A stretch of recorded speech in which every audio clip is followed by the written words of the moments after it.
Welcome to Down the Road. We got a lot of things we're going to get a chance to visit about today, not the least of which is the CPAC meeting that took place over the weekend. Obviously, Donald Trump still very much the head of the Republican Party, and we'll get a chance to visit about that. But today on my radio show, and you know that I do both. I use things from the TV show on the radio show and the radio show here on the TV show. Mayor Tim Mahoney of Fargo is one of those high personalities, not just here in the East, I believe statewide from the League of Cities perspective. And there's a real question about whether Mayor Mahoney can even run again in the city of Fargo, right in the middle of a $3 billion project.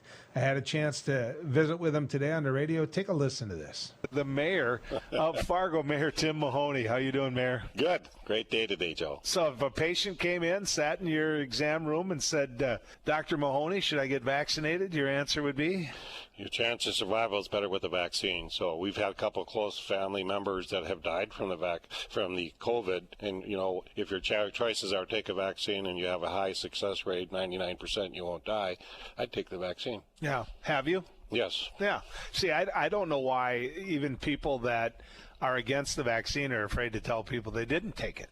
Yeah, and you're safer when you're in a crowd. If somebody has it, you're less prone to catch it. It gives you a lot more travel, get out and about, be with people. And I think that's what people have to remember, is it's good for you and good for people around you. So this world you chose of science and medicine, does it frustrate you at all when you see people say all the wrong things about the vaccine? Well, just remember what we used to do is when somebody said to get a flu vaccine, we used to go out and get it. We just assumed that was scientific evidence to do it. And that's where it's frustrating is, yes, you have a disease that can kill you, and it's not predictable which one it kills. I think it's one of those things that's a no-brainer. You should get your vaccine. Okay, well, that isn't why I asked you here. Why I asked you to come on is because there's a discussion going on over whether or not you are eligible to run for mayor of Fargo again. There are people saying you're not. They've looked for opinions on the legal side of whether or not you're not. It appears that the Fargo city attorney has said that you're not, that you're termed out. What's the position of Fargo Mayor Tim Mahoney? Well, first of all, I want to thank the people for allowing me to be mayor. It's been a great position. I've absolutely loved the job, and I love what's going on in Fargo. We have a lot of things going on that are just fantastic. And some people approached me and said, hey, Tim, could you do one more term? And I'd asked Eric early on in 17 if I could do one. He said, nope, you can't do it. But he said, if you want a second opinion, go get one. So I said, okay. I talked to Howard Swanson, Grand Forks city attorney, had him render opinion. Howard says, no, you can run again. I went to Tammy Norgard in town, asked for another opinion just to get a more global opinion, and got the same thing. And what the difficulty is nobody's died as mayor. We're not kind of set up for if somebody dies. So when there's a vacancy and a mayor dies, I have to resign my position. According to a home rule charter, I had to resign as commissioner to run for mayor. If I would have lost, I'm done. I can't. I'm not commissioner. I'm not anything. And Commissioner Garrick took the position when I vacated my position. He ran at that special election, and that's when he took his term. So we have kind of this verbiage about consecutive terms, if you have consecutive terms. And we went through that, and there's a section in Municipal Code 2, limitation of terms, A, which says any member elected to a term of less than 4 years as a result of his vacancy on the board shall be eligible to serve an additional 3 terms. So that's unbelievable, because that would say 3 more terms. Now, they passed an ordinance in 92, and they wanted you would be in position of complete terms, no more than 4 complete terms. And the idea behind it is maybe you're a commissioner for 2 terms, then you run for mayor, then you're allowed 2 terms as mayor because you could do the first and second term. You learn how to do it your first term, and then you really know how to do it. So my position is, if you look at it, I have served full terms, 3 at this point. I've served 2 terms, then my term that was interrupted was when Denny died. So it wasn't a complete term. I was partial as commissioner, partial as mayor. This is my first term as complete term as mayor, and then that would allow, if we're only going to allow 4 complete terms, I would have 1 more term. So if you add up the years, though, if you add up the number of years you served and divide that by 4, you've served full complete terms. No, have not served the complete term, and that's in home rule charter, Joel. So if we follow, we're going to court over gun laws and the ability to have guns in the home or sell them in the home because of home rule charter. Home rule charter says it's that vacancy disrupts your term. So it's not a complete term because you were partial as a commissioner and you were partial as a mayor. And all partial terms, as you remember, I came on for Thomas Lane in 15. That's a partial term. That wouldn't have been completed. That wouldn't have been considered a complete term. So my first complete term was 06 to 10. So it's really that partial term that's critical. I had to submit a letter of resignation. You don't have to do that anymore. We changed the law in 2015. So Arlette Preston, who's sitting commissioner right now, could run for mayor in 2022, not resign her position, and if she won, then we'd have to have another special election just for that commission seat. So there's methodologies of it, but it's how you define legally, and I think I've got pretty good legal sound reasoning of why that makes sense. So at the end of this term as mayor, how many years will have you served as either a commissioner and a mayor combined? So if you look at, I got a little chart here for Joel. The full term is 6 to 10, 10 to 14. Then 14 to 18 was partial and partial. So that was not a complete term. I was partially as a commissioner, and I was partially as mayor. So it wasn't a complete term as mayor because Denny died in 14 and I took over in 15, deputy mayor. No, but what I'm getting at there, Mayor, is did those two combined add up to the normal time you would have served as a commissioner before an election? No, because when you're doing that, you have to actually resign your position, and then I had to be re-sworn in. So I had to be, you'll see me in a picture, I was re-sworn in as mayor, and that means my oath wasn't good anymore because I had to swear in as an officer of the city of Fargo because I had resigned. And the difficulty is to understand it is in a vacancy in home rule charter that's specifically discussed because they felt that if you had to resign and fill a vacancy, you were taking a risk. You could lose. I mean, yeah, not be mayor. But that's politics. Yeah. You chose that. Yeah.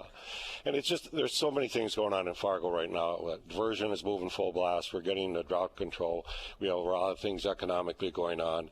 And it's just kind of, I want to, really would like to have an opportunity at least to see the diversion get through, our drought taken care of, get the many economic issues going on in the city, housing, what we're going to do about a variety of different things. And just would like to have an opportunity to run. If the people don't want me, they'll vote me out. So you are going to run again? Yes. Okay.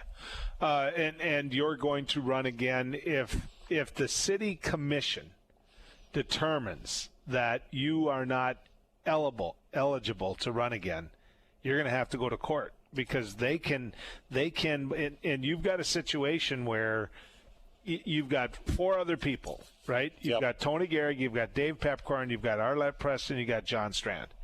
If any one of those three of them decide, you know what, I might want to run for mayor here, they can form any type of coalition, they can do whatever, and they can stop you from running without going into a courtroom and looking at a judge.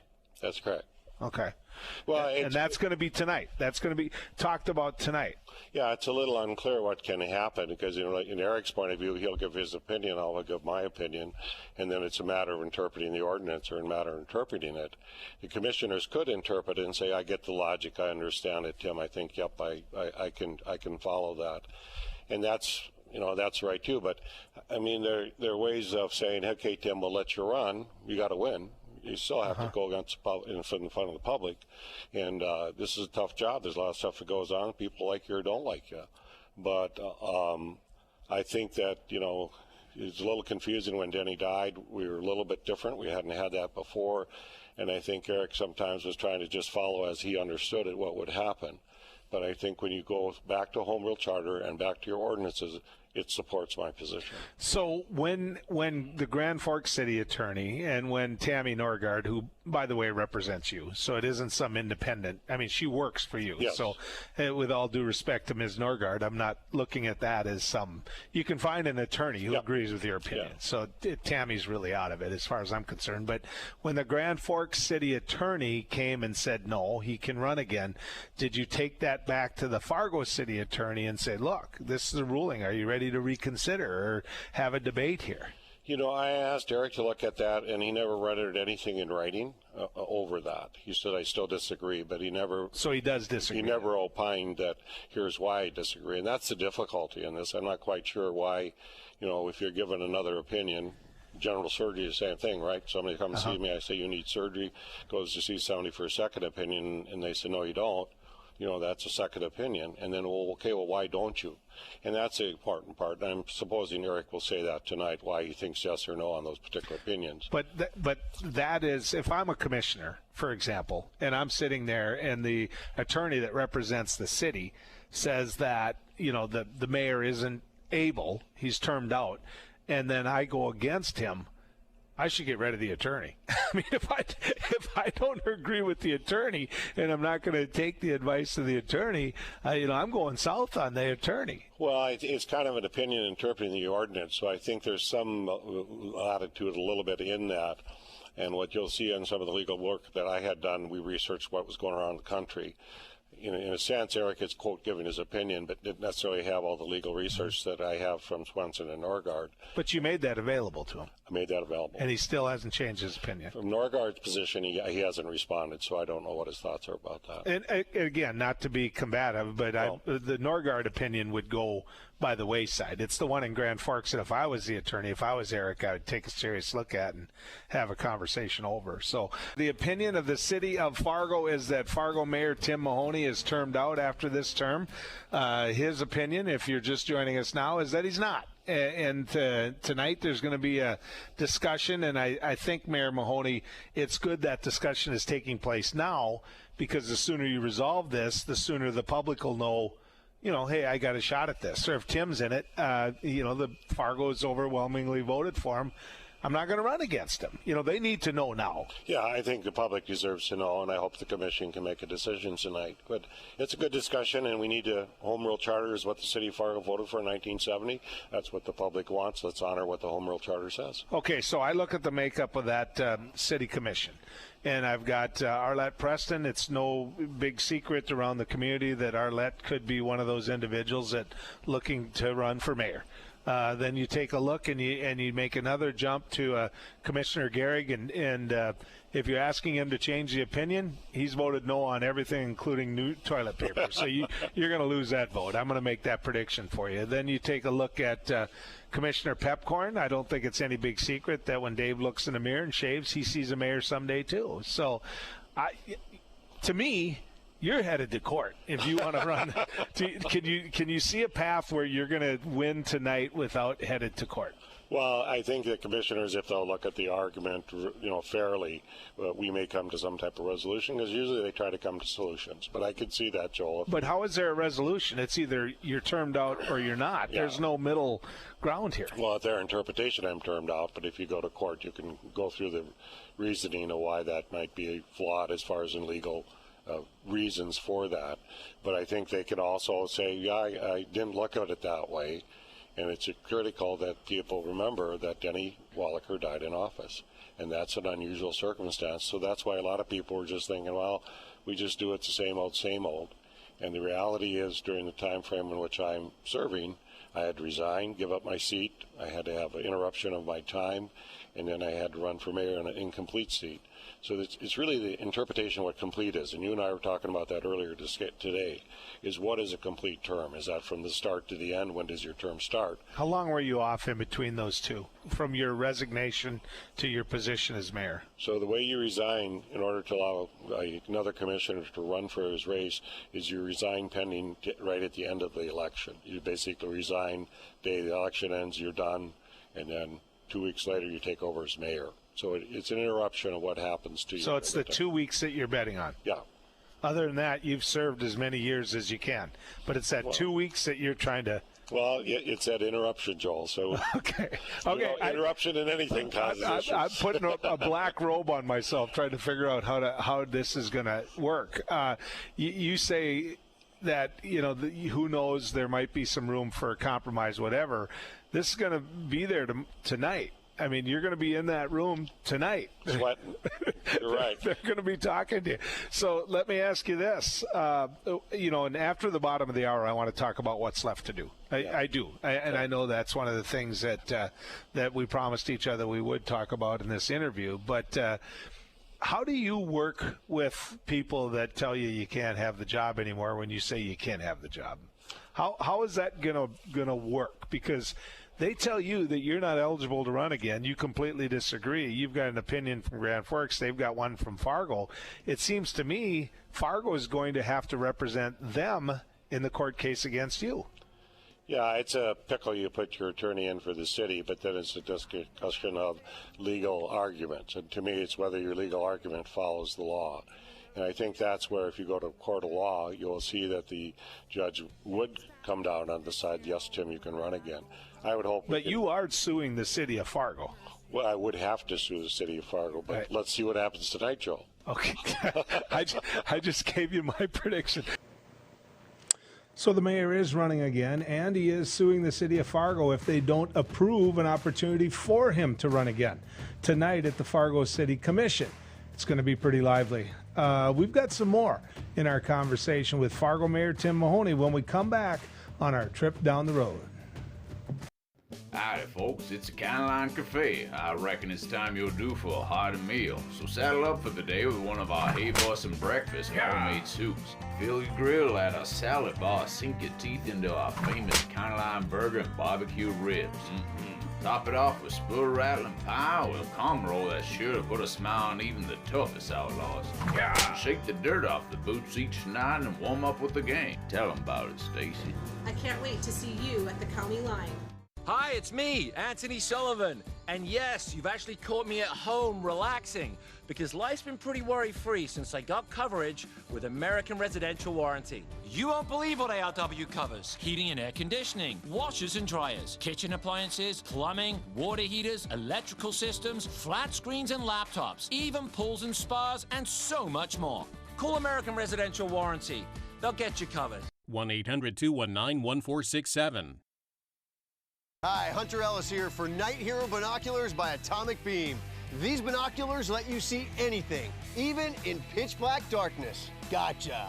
The secrets are powerful wide-angle atomic beam laser that reveals objects up to 150 yards away, hidden by darkness. During the day, Night Hero gives you 10 times magnification. And when the sun goes down, press the Night Bright button to see clearly in the dark. Light up garbage-eating critters or spot thieves before they even get close. Call or click now and get Night Hero binoculars for just $39.99. Order right now and you can double it. Plus, get our best-selling Atomic Beam flashlight. Just pay a separate fee. We'll even ship them to you free. This TV special offer is not available on Amazon. You can get it all, but you have to order now. Call 1-800-619-1091. That's 1-800-619-1091. Or visit bynighthero.com. That's bynighthero.com. Order now. Attention! Have you or a loved one suffered from maculopathy, a serious retinal injury, after taking the prescription drug Almiron for interstitial cystitis or bladder pain syndrome? In 2018, a researcher at the Emory School of Medicine linked Almiron, a prescription drug that treats interstitial cystitis or bladder pain syndrome, to maculopathy, which is sight-threatening and can cause an abrupt change of vision. Call Almiron Justice for a free legal consultation. Please call 800-395-5680. Non-attorney spokesperson. This is a paid advertisement for legal services sponsored by Nightline Legal. Cases assigned on a random basis to participating law firms. This drug remains approved by the FDA. If you or a loved one regularly took Zantac and were later diagnosed with cancer, call right now. You may be entitled to financial compensation. Potential cancers include bladder cancer, colon cancer, kidney cancer, stomach cancer, liver cancer, pancreatic cancer. Do not stop taking a prescribed medication without first consulting with your doctor. Discontinuing a prescribed medication without your doctor's advice can result in injury or death. Call 1-800-230-9210.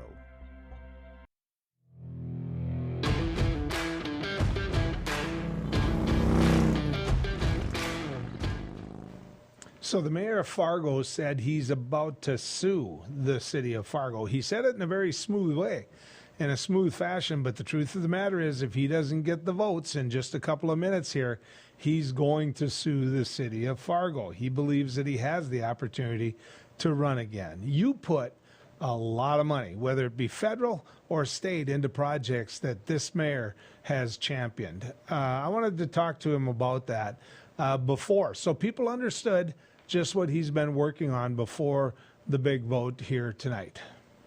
Before the break, I said to the mayor, I said, I really want to have a conversation about some of the infrastructure things that are happening in Fargo. I drive in on I-29 from the south every day, and I see it. There's a lot of dirt being moved. There's a lot of, in terms of diversion, there's a lot of progress happening. What phase do you think you're in on that project?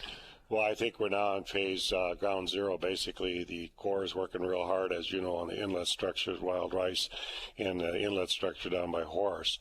But when P3 kicks in, it's either going to kick in this fall or next spring. And I think what we might find there are some innovative types of work, meaning they may be able to foreshorten the 6 years down. The faster we get the diversion done, the better it is, because your insurance goes away. You don't need flood insurance anymore. I think the secondary thing you're seeing is we're given some money from the feds, and we need a fire station down south. We need a public works building down south. So if I can put my fueling station down south, then my guys don't have to drive the grader all the way back up north to fuel up and then go back down. And it allows more quickness in getting efficiency and getting the services to the farther communities south in our community. I think we're looking at a variety of ways on infrastructure money. Was what can we enhance or make better in the city? So we're going to give it a total of $20 million, and we're looking at different ways. You can't use it for your budget. You got to use it for infrastructure. So we'll find ways so we have that go into our infrastructure. We got some money on COVID for body cameras. Those are going to go in. We're really excited that happens in August. Police force. What are we going to do with the police force? What other things are we going to do? And I think you'll see we changed the command and have done some things there. Workforce, you and I talked about. This is going to be the biggest challenge we have. Workforce and then affordable housing. Where are you going to put them all? So the diversion is going to start gearing up, 1,000, 2,000 people. Amazon just took 500 people. Hotel Jasper just took 120 people. And I think all our employees around the community are feeling that. How do you fill your vacancies? How do you put your people in there? So I think what we're seeing is there's a lot of challenges we have to face, and we have to figure it out. I read an article by Shannon Fall she's the new, I don't know if it's fair to say new anymore. She's been the head of the chamber for a while now, and I've enjoyed my conversations with her and her vision of what it's going to take for business to succeed 10 years, 20 years from now, and have that new business startup. And it isn't just filling the positions that current businesses have, but that dream that Tim or Joel might have of hanging out a shingle and saying, look, I got an idea here I want to sell. Her big thing was workforce. And in the article, she talked about workforce and how we have to embrace diversity and how there's a lot of workers out there that we need to find places in our community for and make sure that they're welcome into our community. I just really impressed with the article. And are we ready for that? In Fargo, in North Dakota, are we ready for a diverse workforce? Well, I think it was interesting. The Chamber had an event in which we did strategic planning, and they had 3 experts come from all over the country just to talk about different things, the advantages and disadvantages of our community. And they looked at our community. And diversity is the one mark in which they say you have room to grow in that area, that you're going to have more jobs filled in that market. We also looked at job availability, and some of the jobs available right now are paying over $20 an hour. 2/3 of the jobs available right now, high school education, pay better than $20 an hour plus benefits. So we're seeing an upswing in salaries. We're seeing an upswing in what's available for people. And what we were pushed by this group is you got to figure a way to attract people into your community, but not only attract them in your community, but also retain them. So you have to feel a way to make people feel welcome in your community, because it's fine to get them here, but if they don't feel like they like it or feel uncomfortable, they're not going to stay. So whatever tools we have in our toolbox, make that happen. And I would just say, Joe, I don't know if you're downtown this weekend on Red River Farmers Market, but the whole downtown was waking up again. We're having that happen all over. And I think you see that. You see the lights, you see downtown, you see things throughout the community, where our community really wants to get out again and gather, go out, see the Red Hawks, go out and do different things. And by the way, big week for the Red Hawks too, not just the fair here. So. Yeah. And so, I mean, we're seeing the community's coming back vibrant and has the economics, but now we got to fill those vacant positions. See, and I always wonder whether or not culturally we understand each other. whether or not we have the patience to care about each other's religion, each other's lifestyle, or whether or not we're just into labeling. Whether or not we see somebody's, picture on the front page and it's just that whole community's fault. And I don't know if we're going to be able to do what other communities have been able to do, because the one thing you and I know is that if tomorrow 1,000 new faces came into this town and said, I want a job, you got a job for them. Yes, I do. And to your point is that when people wonder what Fargo Moorhead is doing and they think, Tim, it's changing. And I said, yes, it's changing and it will change. But just to your point, we need to embrace that change because it is going to bring goods and bads with it. But we got to figure out how to make it better good than bad. And I said after last summer, I want my summer back. I don't want to have protest every weekend. I don't want to have turmoil every weekend. Can we get back to a community that enjoys each other, does things, and gets out there? Well, we all have to learn tolerance. You have to have tolerance in this community and in this world now. And as you know, I know there's more decisiveness. Our people are wanting to get into different kind of fights or such. And you got to put that aside. If you're going to build a strong community that can survive multiple things are coming at us over the next several years, then you have to have people that learn to get along, learn how to make things work, and become that loving community that we've sometimes known. In a disaster, people reach out, help each other out. So the infrastructure of managing a long, narrow city, because that's what you've become. The fight over West Fargo, which that's long been over. West Fargo went south in an area where I think Denny thought he'd be able to build south and call it Fargo. So, I know there's a new on-ramp, off-ramp going up, south of Davies along the interstate. Is that short term? Does there need to be another one already? Because if you look at where your growth is going to go because of where you built the diversion and the protection that they have because of it, they're going to be building in what I would call a floodplain. Yeah. Where that water, they were under 4 foot of water for a lot of the floods that I saw. Yep. And now they're going to be homes there. And the infrastructure to put it there, do you have forget about the diversion. You got the money. You're doing that. I'm talking about water, sewer, streets, on-ramps, park, schools, all the things that are going to go along with building a city all the way down to the Bakke addition. Well, we are pushing our planning department, Joel, right now at that because of what you're talking about, is that where are you going to have that happen? And at first they said we couldn't put an interchange at 64. You had to go to 76. We fought back on that and got an interchange at 64.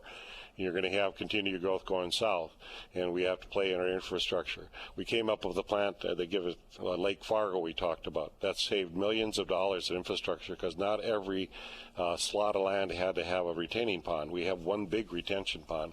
So what we've learned over time is we can do things better, and we can build a better neighborhood, better city, and that's what we're going to have to do. And I think one of the things my commissioners get concerned about is we're going to run out of land. So the land we fill in, we better make smart how we fill that in. You're going to have a park in there, or you're going to have areas where we can walk, bike, or you're going to have some stores, retail. How are you going to mix that up so you have a walkable, bikeable community? So I think you're going to see a lot of changes in South Fargo that are going to change how developments come about. Why doesn't Fargo build up more? It's starting to build up more. We're seeing more of that. In fact, a couple different structures downtown are going up 7 stories because people learned out they could put steel for 2 stories and you could add on with wood above that. And I think where we've learned a lot of lessons downtown and some of the upland construction that we can go more vertical. Question comes in. It says, Joel, I have friends that work for the city. I am hearing from a lot of them that the private sector is paying way more for skilled positions and have better benefits. With the cost of living in this area racing up, outpacing national average, what is the city going to do about this issue? Would city services suffer just like other businesses are for employment? That's a great question, and you know what we do with our city employees is we look at the market all the time. And in fact, I got a booklet I'm going to this afternoon, and we've just addressed all the different areas where somebody says, hey, this mechanic's getting paid this here, here's what you're paying, where do you sit? I think our benefit package is fine, but I think what we have to do is continue with the competitive wage. And I had a variety of different people from the city, different departments come in and request higher salaries. And yeah, we're feeling the pressure just like people in private are feeling the pressure, is that the salaries are going up and you have to meet those. And I get tired of training people and then have them go out in the private sector. I train them, get them to be trained, good mechanic or good engineer or good at something, and then go off to another job in the private sector. So we're always trying to keep our salaries competitive, and we'll look at that again. I look at it every year, and we do focus studies on any areas where we think we're out of whack. Some messages coming in says, can you ask what is going on at the water treatment plant, moving several houses? Is that diversion stuff or something with the treatment plant? No, water treatment plant, yes, we're doing some stuff with a dike and a pump station in that area. We're doing the final part of doing that. And then on the wastewater, we're doing a lot of work up there to expand that plant. And you and I were talking earlier here to Joel, we're taking over the sewage for West Fargo. We're taking over the sewage for Horace. We're taking over the sewage for a lot of different places. So we expanded our water plant, and we're also expanding our wastewater plant. In the water plant area, it's just we're incorporating a pump off the Red River and then a dike for the diversion. So it's a combination. And again, we did some really good stuff there and got a combination that decreased our cost to the taxpayer. Question comes in. We'll get to the weather in just a second. Says, ask the mayor why a city the size of Fargo, that position isn't full-time. Let him run again. Seems like no one else wants a position. One of the elections he ran unopposed. So Thank you. They want to know why it isn't a full-time job is what I took in there. You know, and I think I'm beginning to come to the point, I do part-time work at Fergus Falls as a surgeon, but I spend a lot of time in city offices, and everybody knows that I'm kind of like a workaholic anyway. I love the job.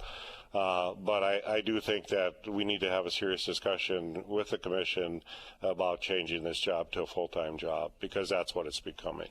There's so many moving parts that are going on that I think you have to start looking at, do we get a full-time guy in there and pay him accordingly? So I have just loved the job, but I really see that as it's not part-time anymore. Mayor Mahoney should just accept the opinion of the city attorney who helped write the rules considering term limits. It's the intent of the prior commissioners to term out. Well, that was in '92, and it actually wasn't the present attorney who wrote it. It was Stewart wrote that ordinance at that time. And actually, interesting, Arlette Preston increased the ability for the mayor to serve from 12 years to 16 years. So there were some modifications made of it at that time. And I'm not debating 16 years. That's all I'm asking for. If I run one more time at 16 years. But the caller has to remember is Denny died in office, and that's an incomplete term. So that gets you kind of goofy. If I would have lost that race, I would have been gone. Fargo Mayor Tim Mahoney was good enough to give us a little more time. Mayor, if you look back at your tenure as mayor, you basically just announced you're running for mayor again. If you look, hopefully. Yeah. Well, I mean, either way, the courts will decide if they decide tonight that you can't run for mayor.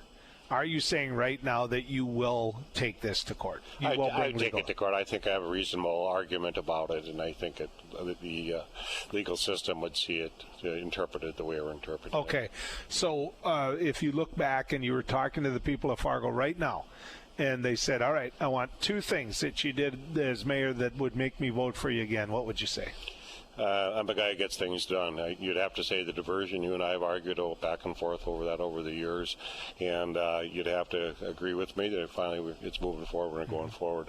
And then the other issue is that I always talked about smart growth and having a city grow in a way in which we're proud of, and it has the social economic strength to survive. We're one of the few communities during COVID that have survived and actually done well. We're one of the communities that is roaring back and have a variety of different opportunities in the community. So I think steady steward on the helm that has helped the community continue to grow and to not have as many ups and downs as many communities have. So now what's the two things you're going to do with the job if you get it again? Well, I just want to expand upon that to look future growth, neighborhood studies, what we're going to do with the neighborhood studies, affordable housing. Let's see what we can do as a community to continue to have positive growth that people are very proud to be part of. Do you build your lots too big in Fargo? Hey, Joe, we used to 80 feet, and now we're down to 40 feet. So we've made them smaller, okay. And then we have mixed areas where 40, 50, and 60 feet, but the 80-footers aren't selling. You know, I'm sitting there looking at what West Fargo did, and, you know, sure, there's some people that like living in the neighborhoods they're living in, but they gave up a lot of ground to let a lot of rich people be happy. Yeah. and that's always the balance you have, and that's one of the things we're doing now is a study on called return on investment. Is what is your return on investment on which development, which would be one that you would want to, try to make or encourage, and which would be one which you discourage. And I think again the planning department's going to look real hard at all our future developments. Is what does it bring to the city, and what does it cost the city? So it all happens tonight. What time tonight is it? It's on the agenda, right? It's on the agenda. Last item on the agenda. All right. Thanks for sharing the time. Thanks, sir. Mayor, I really appreciate it. Fargo Mayor Tim Mahoney. You know where he stands. That's the one thing about any time I've ever interviewed Tim Mahoney. He tells me. And he's right. We've disagreed on some things, but there's some things we agreed on as well. So the mayor announced that he's running again. He also announced that if he doesn't get the votes in just a little bit at the Fargo City Commission meeting, he's going to sue. That should get your attention. When we come back, Amanda Lee joins us. She's the service hydrologist with the National Weather Service. We've got a drought too, ladies and gentlemen. Let's talk to her about it right after this. Hey everybody, I'm Doug Billings, your host of The Right Side with Doug Billings on Beck News. We bring you high-profile guests, ladies and gentlemen, exclusive guests. Now, you're not going to see these guests in most of the mainstream media outlets. Another thing that I do here is give guests a platform to speak freely. You're not going to see me censor anybody. Please join us, won't you? Weeknights right here on Beck TV and online at beck.news. Cheers. Hello, I'm Mike Lindell, and as you know, my passion is to help each and every one of you get the best sleep of your life. That's why I created my new Giza Dreams bed sheets. The first night you sleep on my sheets, you'll never want to sleep on anything else. Go to MyPillow.com or call the number on your screen right now to get your very own MyPillow Giza Dream sheets. When you buy one set of sheets, you'll get another set absolutely free. For the best night's sleep in the whole wide world, visit MyPillow.com. Introducing the Cool Turtle, the ultra-comfortable mask enhancer that creates a protective, cool, and breathable space between your mask and your face. Simply slide under any mask or gaiter and immediately feel the refreshing pocket of air surrounding your face. Cool Turtle's ergonomically designed, soft, comfortable shell immediately reduces mask friction, allowing you to breathe and talk in a comfortable environment. I can actually breathe. With the Cool Turtle, no more sweating. It's like I don't even have a mask on. Call now and get not one, not two, but 3 Cool Turtles for just $10. Order now and we'll send you 2 more Cool Turtles free. No fees, absolutely free. Plus, you can get a 10-pack of 4-ply face masks. Just pay a separate fee. This offer is not available on Amazon. Get the real Cool Turtle now. Call 1-800-270-1219. That's 1-800-270-1219. Or visit getcoolturtle.com. Order now.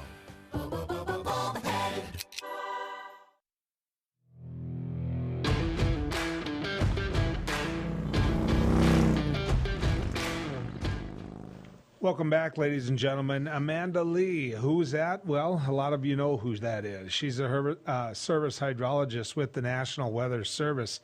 You know, the levels are down. The Red River's down. The Cheyenne River's down. I was recently up to Tulna. Stump Lake is down big time. It gets people's attention, and I wanted to get a chance to visit with Amanda about that. Ms. Lee, good to have you coming down the road with us. Oh, thanks for the invite. Yeah, I mean, water levels are down everywhere, rivers, lakes, everything. So, well, the news today was obviously about the wildfires out west. You know, everybody's looking at drought, and every day I get a chance to work with one heck of a farm and ranch director in Sarah Heinrich, and she's been pointing out how the middle of this state has been doing for quite some time. Now, the Red River Valley hasn't experienced, it's been dry. It's been dry. I don't want to get the farmers and the ranchers mad, but not as dry as what it's getting now. The levels are down all over the place. What in the heck is going on? Yeah, you're right. I mean, so far, this drought, the Red River Valley, especially the Southern Valley, has been particularly lucky when it comes to what the central part of the state looks like. So it could be worse, but it's not great, We were busy with some fires outside the valley earlier in the spring, And if we don't get that precipitation to kick up here later this summer, we're looking at another active fire season as we head into the fall. So, or into August and into September. So, we really need the rain, no matter what kind of field you're in. You know, agriculture or rivers, anything to do with water and fire. It's hurting everybody essentially. Is this the start of a cycle? I'm older than you, so I remember 1993 when we were so dry going into 1993, and then all of a sudden Devil's Lake started to climb. By the time 95 hits, I'm a state senator, which puts me in a position where as Devil's Lake grew and grew and grew, they were coming looking for an outlet. They were talking about how we're losing all this farmland. Now, as it recedes, everybody's saying we want the lake back up because it's been an attraction for tourism and a big part of their economy. Is this the natural cycle and one that we're going to see for the next 20 years or so happen, and we're going to have to put up with it? Yeah, it's hard to say. I mean, like you said, we've been stuck in this wet cycle for quite a while, and you know, lake level going up and stuff like that. At the minimum, you know, you kind of see these droughts kind of at least go in a little bit of a pattern. We could see at least a few years of the drier conditions, cumulative years, you know, leading to greater impacts.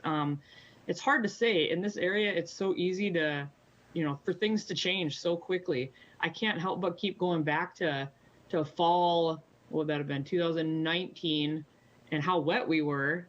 And then we went into that winter and into that spring, and then we just kind of shut things off. You know, we had record fall that year for precipitation, and then heading into the winter, it was pretty wet for the beginning of the winter, and thankfully we started to dry out before flooding concerns really ramped up. But I mean, it's really easy just to flip the switch and go back the other way. So it's hard to say how extended this could be. In the shorter term, we're definitely looking like these conditions are can continue throughout the rest of the summer at the very least.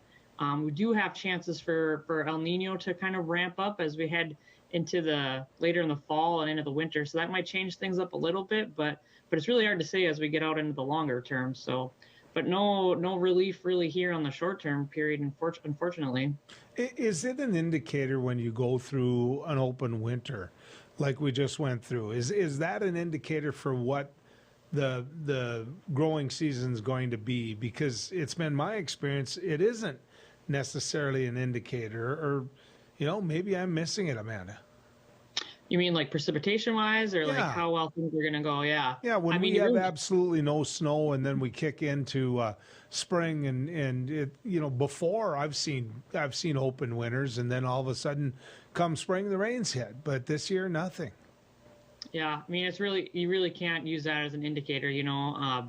You could have a really wet winter and then head into a super dry spring and summer, or you could have the reverse. You know, you could have that really dry winter and then have a perfect summer, you know, get the perfect amount of precipitation, you know, a little bit every week or so. That really helps things out. So unfortunately, it's really hard to tell. But I think, you know, the whole country is being impacted to some degree by all of this going on. Like you brought up wildfires out west. You know, we've got even wildfires going on up north in Canada, and you know, agriculture folks are hurting across the country. So it's really unfortunate things are going this way.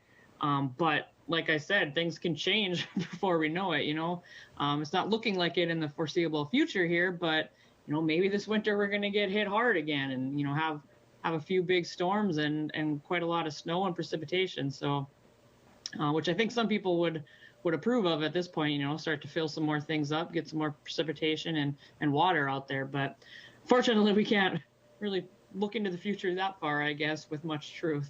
Oh, you know, you knew I was going to ask you this question, so let's just settle in and get ready for it. Because out in the western U.S., they're pointing to and talking a lot about global warming. And they're talking a lot about, look, this is climate change. This is something we better get used to and work at changing. Here in North Dakota, I think the vast majority of people have been climate deniers when it comes to the raise in temperatures. Recently, You know, and I realize you can go back in history and say, look, we've had a hot spell before, but we've set a lot of records when it comes to heat. Is this an indicator that we're not immune, and in fact, global warming is affecting us here in the Dakotas?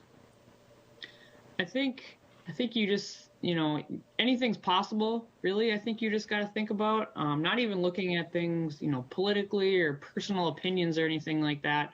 You know, believe the data. I mean, science is science and the data is the data. But on the other hand, you know, think about, we keep saying these temperatures, these record-breaking temperatures and this and that, but you do have to keep in mind the period of record for these kinds of for these temperature records that are being broken. You know, saying one thing, you know, this is the highest temperature this location's ever experienced, ever, but that might only be like a 30-year time frame, you know. But on the other hand, you could say the same thing for another location that has a record of 150 years or something. So it's really just the tip of the iceberg when you're starting to look at things like that. I mean, weather records and climate records, good records that can be comparable to each other, haven't really been around for all that long. So a lot of it is, you know, looking back at past data that maybe wasn't as good of data that was recorded and things like that. And then just believe the science and believe the data that's out there for the potential future. I mean, all the climate modeling and things like that. So there's a lot to be said for it, and a lot from a lot of different angles. But I just like to think that it doesn't hurt anything to try and, you know, reduce your footprint and things like that you're, you know, potentially doing to the environment, not just for the rest of your life, but, you know, consider your kids or your grandkids down the line. You know, it's not going to look the same out there today, you know, 50 years from now as it does today. So something I like to keep in mind, I think. You bet.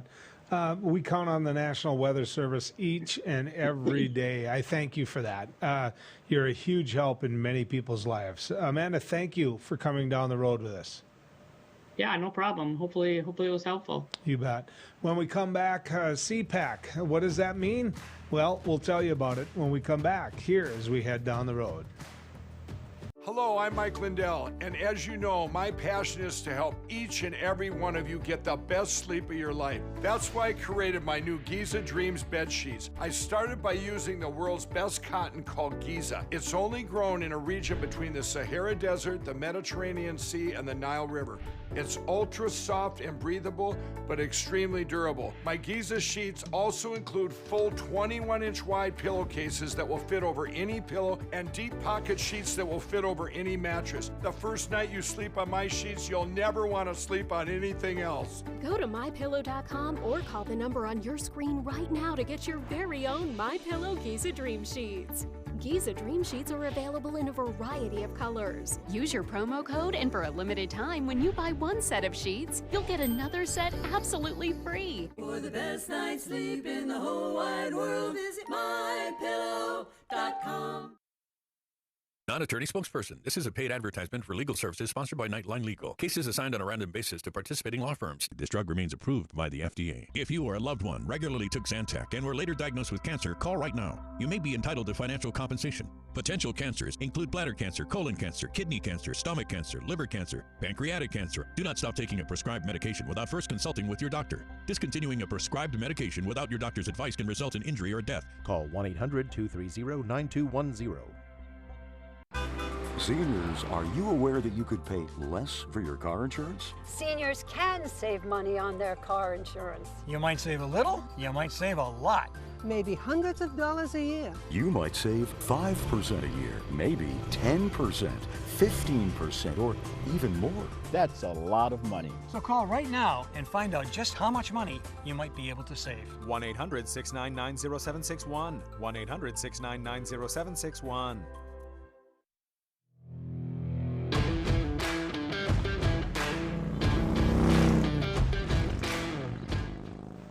All right, what is CPAC, right? You heard a lot about it. If you follow the news at all over the weekend, Donald Trump spoke at CPAC. It's the Conservative Political Action conference. It's a place where Republicans go to plan their future and make their push and talk about what to do with their policies, and basically hear the leaders and the future leaders when it comes to the Republican Party. Is Donald Trump the future of the Republican Party? I've been saying into this microphone as we go down the road that he is the Republican Party.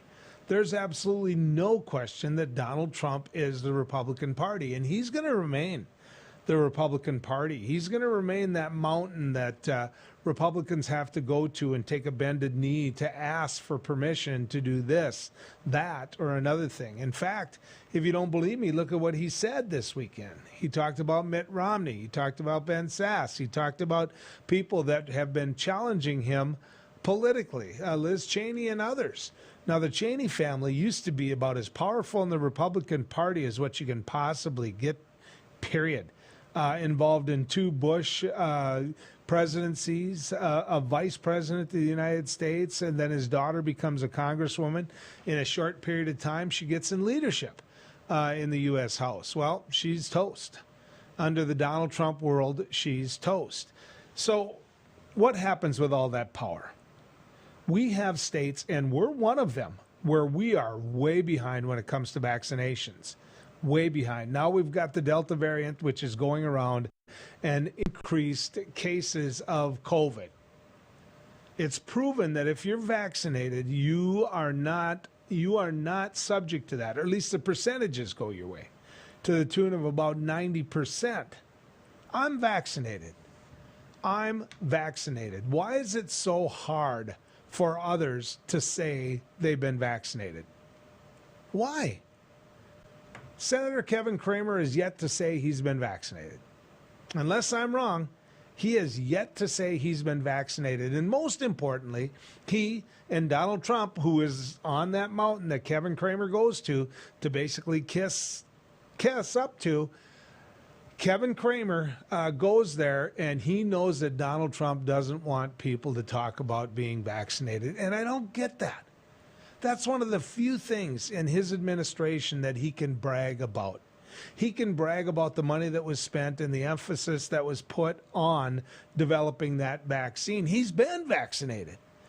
Why in the world wouldn't he and other conservatives take to the microphone, look at people and say, look, you're putting people's lives in danger and getting America to the point where we can succeed and start rolling again? Get vaccinated. Get vaccinated, you. Let's get those numbers up in North Dakota. And for those of you who won't, how'd you do in science class? I'll give you some closing comments when we come back here down the road. Do you worry about going to the dentist? After all, a visit to the dentist can easily cost $2,000 or more. Well, relax. The Carefree Dental Card is now available in your area. Call now and we'll send your actual card at no cost today. With the Carefree Dental Card, you go to the dentist whenever you need and you instantly pay a lot less. Activate your card and you can start using it immediately. From exams and cleanings to more expensive procedures like crowns, dentures, even braces, they're all included with the Carefree Dental Card. Say you go to the dentist today without any card and your bill is, well, ouch. Wait a minute, let's try that again. You go to the dentist today and show your Carefree Dental Card, you save $525. The Carefree Dental Card is just $15.95 a month, so call now and make going to the dentist carefree. Call 1-800-416-5739 to receive your Carefree Dental Card information kit. 1-800-416-5739. Call now. I can't say enough good things about these nano hearing aids. Real people talking about nano hearing aids. The hearing quality is great. Until now, hearing aids used to be too expensive for the average person. Until Nano.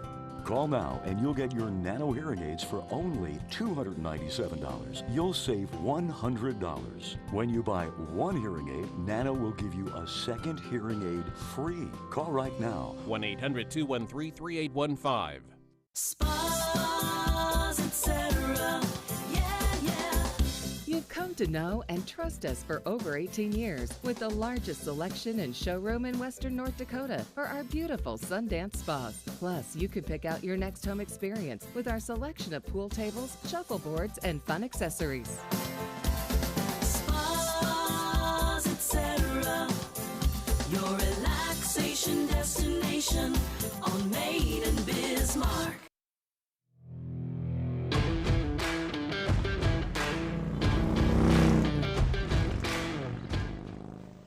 You know, we had a chance earlier to talk about term limits. The city of Fargo and the mayor of Fargo, Mayor Mahoney, doesn't believe that he's termed out yet, but he does know that there are term limits when it comes to the city commission and it comes to being mayor. He just argues about the date. Should we all have term limits? Should there be term limits in the state of North Dakota? There are individuals out there trying to get petitions signed and out pushing for term limits. Do you think that's a good thing? I had somebody bring up a situation to me once, or an idea once, and the more I thought about it, the more I thought, you know, that'd be really interesting. His thing was we treat everybody as though it's jury duty. You pull them out of the hat and you say, you know what? You now are a North Dakota State Senator. It's your job to serve it for 8 years. 8 years. You go ahead and serve. And you know what? You're now a North Dakota House member. You serve for 8 years. And then just the average ordinary Joe or Jane comes forth and says, well, I don't care. You know, I got to do this. It's my civic duty. And then they sit there and, you know, they're going to want out of the job because they didn't necessarily want the job in the beginning. But are they going to do something with the job that isn't self-serving? I don't know. I know this, the older I get, the more I like term limits. The older I get, the more I look at term limits and say, well, this person's been there a long, long time. Ray Holmberg has been in the North Dakota legislature since the mid-1970s, and he's the chair of the Senate Appropriations Committee. One of those powerful positions that few people know about. And Ray Holmberg has served the state of North Dakota too long. Too long. And so term limits might not be a bad thing. I'm not so sure I wouldn't sign that petition, even though an election is a term limit as well. It's been good riding with you folks.